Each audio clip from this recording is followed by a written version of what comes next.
네, 반갑습니다. 오늘은 주식 강의를 진행을 해 보도록 하겠습니다.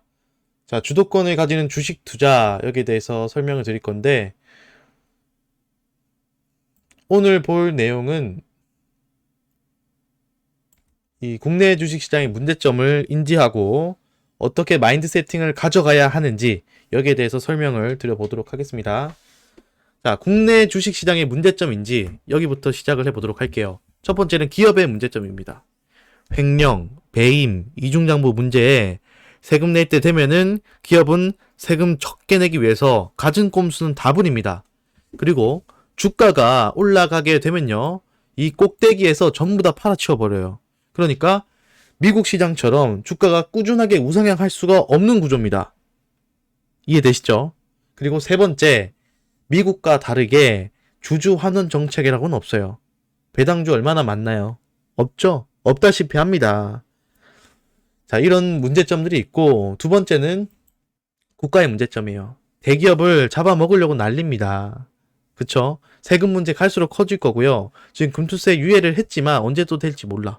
그리고 코인도 마찬가지고요. 앞으로 이런 세금 문제는 계속 불거지게 될 것이고, 또 주식시장이 죽어도 뭐 신경 씁니까? 부동산 정책하고는 아예 다르죠. 네. 죽어도 방관하고요. 적극적인 주식 부양 정책을 펼치지 않는다라는 거예요. 그리고 정치인들 지금 주식보다 풋옵션 투자를 하라 이런 망언을 하고 있습니다. 진짜 제가 봤을 때 국내 주식 정말 불안해요. 망할 것 같다는 생각조차 든다. 물론 망하진 않겠지만요. 자, 그래서 결론은 뭐냐? 국내 주식은요, 미국 주식과 다르다. 가치 투자를 해야 된다. 뭐 이런 서적들 읽고 접근하게 되면은 깡통 찹니다. 그냥 빈 깡통 차는 거예요. 정말로. 그래서 답은 어디 있느냐? 바로 테마주와 주도주 매매에서 답을 찾아야 됩니다. 시장의 흐름을 읽고요. 주도하는 섹터의 종목을 공략을 하면서 단기적이고 유연한 투자 전략을 세워야 된다. 즉, 단기적 스윙 매매나 단타 매매, 스윙 안에 단타 매매 있죠? 이런 것들을 할 수밖에 없다라는 거예요. 그래서 주봉이 한 7개가 양봉을 서게 되면요. 이거는 그냥 내가 더 간다 할지라도 그냥 포기를 하고 수익 실현을 해야 돼요.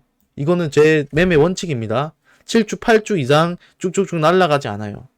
이해되시죠? 만약에 날아간다라면 나는 그 이상은 내가 먹지 않겠다라고 저는 생각을 하고 매매를 하는 사람이에요. 이해되시죠? 그래서 높은 확률로 많은 제가 종목들을 봐왔지만 장기적으로 우상향을 하는 국내 주식은 잘 없다. 7주, 8주 이후에는 조정이 오게 되더라. 이렇게 이제 말씀을 드리도록 하겠습니다. 결론은 뭐예요? 미국 주식하고는 다릅니다, 여러분들. 국내 주식은 접근하는 방법이 다르다. 미국에서 국내 그 주식 투자 잘하는 사람들 국장에 데리고 와가지고 매매시키면 난리 날 겁니다. 꽝통 차고 난리 날 거예요. 장담합니다. 장담해요, 여러분들. 자, 그러면 우리가 마인드 세팅을 이제 어떻게 해야 되느냐? 본격적으로 강의를 진행을 해보도록 하겠습니다. 자, 여러분들 본격적으로 시작하기 앞서서 여러분들이 구독과 좋아요 한 번씩 눌러주시고요. 또 좋아요 많이 눌러주시고 댓글도 남겨주시면서 같이 우리 성공 투자해 나가기 바라겠습니다. 자, 마인드 세팅 첫 번째입니다. 대한민국 주식시장은요, 비효율적인 시장이에요. 우리가 앞에서 이제 보셨죠? 네, 비효율적입니다. 자, 첫 번째, 미국에 의존한다. 수출에 의존하고요. 북한에 대한 리스크가 있습니다. 또 국제 정세에 가장 심하게 흔들려요. 지수가 널뛰기를 해버리는데 장기 투자로 돈을 벌겠습니까? 돈 벌기 힘듭니다. 이거 인정해야 돼요.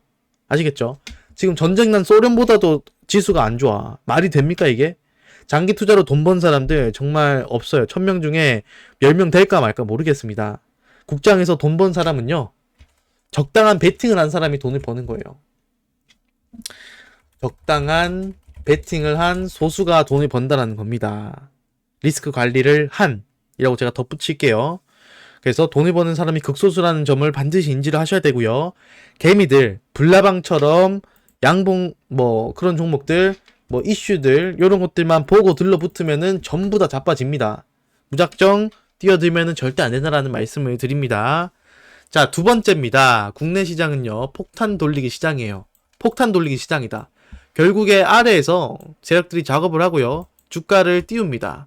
네, 긴 시간 동안 하락과 횡보를 거쳐서 물량을 매집한 뒤에 가격을 띄워두고요.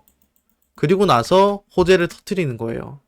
이해되시죠? 그러면서 한 번 더 올라가면요. 1, 2, 3, 4, 5로 올라갔다가 여기서 물량들을 어떻게 돼요? 넘겨주는 거예요. 누구에게? 개미들에게.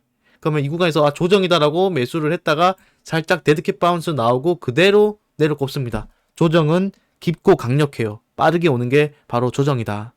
이해되시나요? 그래서 주가가 상승을 하면서 점점 이제 자신감이 붙고요.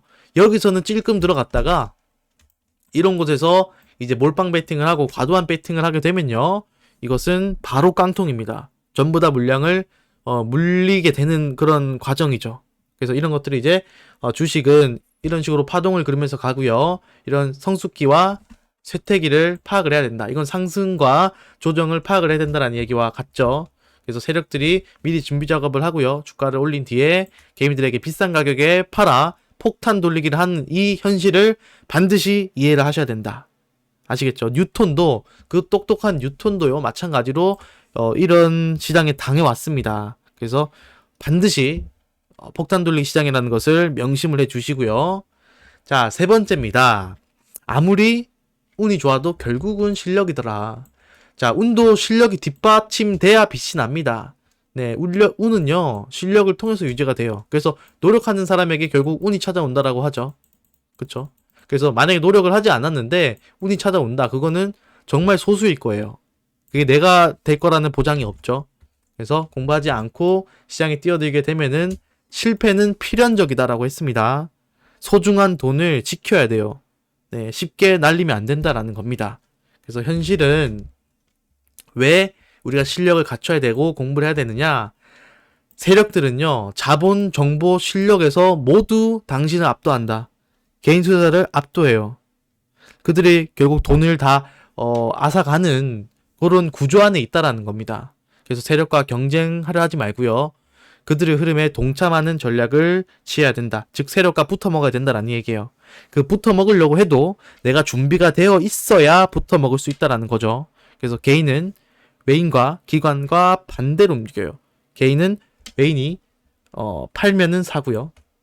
개인이 팔면은 외인은 삽니다. 그래서 우리는 어디를 따라가야 되느냐 이해되시죠? 그래서 정도 투자를 하자. 꾸준한 공부와 계획적인 투자만이 길고 안정적인 수익이 나올 수가 있다. 꾸준히 공부하고 투자해야 된다라는 이야기를 말씀을 드리고, 네 번째는 우리가 이제 테마라든지 그런 것들을 노려야 되기 때문에, 주도주를 노려야 되기 때문에 결국에는 대통령 입을 봐야 된다는 얘기입니다. 정책과 테마를 주목을 하라라는 얘기고요. 대통령이 언급한 정책, 주요 사항들, 이런 게 뉴스에 띄어진 것들, 모든 시책들을 다 완벽하게 볼 수는 없겠죠. 다만 뉴스로 부각이 된 것들, 이런 것들은 반드시 체크를 하자라는 거예요. 이해되시죠? 이런 것들이 결국에 흘러서 테마가 됩니다. 그래서 산업과 재정정책 이런 것들은 공부를 해야 된다 말씀을 드립니다. 자, 다섯 번째입니다. 자, 나는 시간만 지나면 틀림없이 부자가 된다. 이 주문을 외우세요. 저는 아침에 일어나면 항상 이 주문을 외우고 주식 매매를 합니다. 8시 반에는요, 컴퓨터 앞에 앉아가지고 매매를 할 준비를 하셔야 돼요. 네, 그래서 서두르지 말고 정상적인 투자를 해라. 너무 레버리지를 많이 땡기고 신용 배팅, 미수 배팅 너무 많이 하면 안 된다. 미수 배팅을 한다라면 정말 철저하게 관리를 해가지고 배팅을 해야 돼요. 이해되시죠? D+2일 하면은 미수금 갚아야 되는 거 알고 계시죠, 여러분들? 그래서 만약에 이거 모르시면 제가 미수금에 관련해서도 강의를 한번 만들어서 설명을 드리도록 할게요. 그래서 한 번에 부자가 되려는 욕심을 버려야 된다는 거예요. 그래서 뭐 옵션 투자라든지 이런 거는 제가 권장해드리지 않는다. 무리한 투자, 빚을 내서 비투를 하게 되면은 이건 실패로 이어지게 됩니다. 왜냐면 마인드에서 이길 수가 없거든. 뒤에서 뭔가 쫓아오는 느낌이 들면은 아무도 나를 괴롭히지 않아도 제대로 돈을 못 버는 시장에서 뒤에서 개가 쫓아와서 엉덩이를 물려고 하는데 이게 불안해가지고 매매가 잘 되겠습니까? 안 된다라는 얘기예요. 그쵸? 네, 뒤에서 개가 쫓아오게 해서는 안 된다라는 이야기고, 결국의 핵심은요, 리스크 관리입니다. 리스크 매니지먼트가 정말 핵심이에요. 네, 단순한 매매 기법과 이 리스크 관리가 결국 시드의 우상향을 만들어준다라는 거죠. 그래서 정상적인 투자를 하자. 리스크 관리가 최우선임을 잊지 말아라 라는 이야기를 해드리겠습니다. 무리수를 두면 자빠진다는 얘기입니다. 여섯 번째, 경제 위기는 적어도 10년 안에 한 번은 돌아온다라는 거예요. 우리 글로벌 금융위기와 코로나19 팬데믹을 겪으면서 국장도 미장도 붕괴가 됐었어요. 근데 그때 배팅을 하게 됐으면 어떻게 됐어요? 강력하게 상승이 나왔겠죠. 제가 원래 직장을 다니다가 여기서 돈을 벌어가지고 전업투자로 바꿨습니다. 이 구간에서 돈을 벌어서 직장을 저도 때려치우고 이제 나올 수가 있게 되었는데요. 자, 대응 전략은요. 항시 몰빵 투자를 피해야 돼요. 현금을 보유하고 있어라. 그 비율을 말씀드리면 30%는 항상 현금을 보유하고 있어야 된다는 이야기예요. 그래서 경제 위기가 왔을 때 준비된 자만이 기회를 잡을 수가 있다. 네, 몰빵하지 않고 현찰을 쥐고 있으라는 이야기입니다. 네, 그래서 올바른 정신 상태와 공부 수준, 현찰을 쥐고 있을 때 그때 한 방에 끝납니다. 배팅을 해서. 이해되시죠? 이 기회를 놓치면은 10년은 낙오된다. 그렇기 때문에 이런 경제 위기 때 내가 현찰을 쥐고 충분한 공부를 했으며 정상적인 이 마인드 상태가 됐다라면은 요렇게 삼박자를 이루어서 크게 수익을 볼 수 있다라는 거죠. 네, 경제 위기가 왔을 때 여러분들 요것 중에서 뭐가 하나가 빠지고 부족하다라면은 크게 벌 수 없겠죠. 배팅을 할 수 있겠습니까? 못 한다라는 거죠. 경험치가 안 되기 때문에. 그래서 계속 꾸준하게 이제 공부를 해야 된다라는 얘기고, 마지막으로 이제 주식시장은 자본주의의 꽃이다. 제가 국내 주식 그렇게 욕을 하고 앞에서 부정적인 이야기를 많이 했지만요. 그래도 결국에는 ATM 기계로 만들어야 됩니다. 자본주의가 유지되는 한 주식시장은 망하지 않습니다. 오타 죄송합니다. 따라서 자본주의가 유지되는 한, 네. 따라서 꾸준히 공부하며 투자에 임해야 된다. 그래서 전략은요. 너무 많은 다이소 매매, 백화점 매매를 하지 말아라. 5개에서 3개. 이런 종목들을 철저히 분석을 하시고요. 매매 전략을 세워가지고 접근해야 돼요. 네, 너무 많은 종목들을 포트에 담고 있으면은 하루 종일 차트를 보고 분석을 하고 있는 저도 다 대응할 수가 없는데, 여러분들이 전업이 아니시고 투자를 부업을 하고 계신다라면 너무 많은 종목들과 그렇게 분산을 하게 됐을 때 과연 이게 옳은 것일까, 제대로 된 대응을 할 수 있을까라고 생각이 듭니다. 아시겠죠? 그래서 만약 내가 5개의 종목이 있다라면 3종목을 손실을 본다 할지라도 2종목에서 이 손실을 상쇄할 수 있는 구조를 만들어야 돼요. 즉 손익비 싸움이 돼야 된다는 얘기입니다. 여기서는 마이너스 3에서 마이너스 5 안에는 잘라야 된다는 이야기예요. 그리고 이 2종목이 10%씩 수익이 난다 하면은 결국에는 어때요?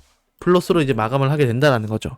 그래서 제가 반익반본 이것도 말씀드리던 게, 내가 목표가가 10만 원인데 10만 원까지 가지 않는다 하더라도 7만 원대쯤 가가지고 수익 실현을 하고 내가 다시 가격이 내려와서 3만 원에 본전을 턴다 할지라도 결국에는 수익으로 마무리를 하는 요런 구조를 세워야 된다는 거예요. 네, 어렵지 않죠? 자, 그리고 백화점 매매 하지 마라. 다시 말씀드립니다. 다이소 매매 금지, 기술적 분석과 기본적 분석, 이것을 병합을 해서 신중하게 매매를 해야 된다. 기본적 분석은 이제 가치를 분석을 하는 것이고요. 기술적 분석은 가격을 분석을 하는 거예요. 가치 분석, 그리고 가격 분석. 그래서 기술적 분석도 제가 매매 기법을 알려드리고 있죠. 그래서 결국에는 가격 모멘텀을 분석을 해야 내가 어디서 매수를 하고 어디서 손절을 할 것인가에 대한 매매에 대한 기준이 생기기 때문에 기본적 분석, 기술적 분석 모두 다 필수적이다라고 말씀을 드리겠습니다. 자, 요 정도 하면은 어느 정도 이제 마인드 세팅은 됐습니다. 네, 여기까지 하도록 하겠고요. 궁금하신 점이나 그런 것도 이제 댓글 남겨주시거나 또 커뮤니티를 통해 가지고 소통하면서 계속해서 이제 강의를 이어나가도록 하겠습니다.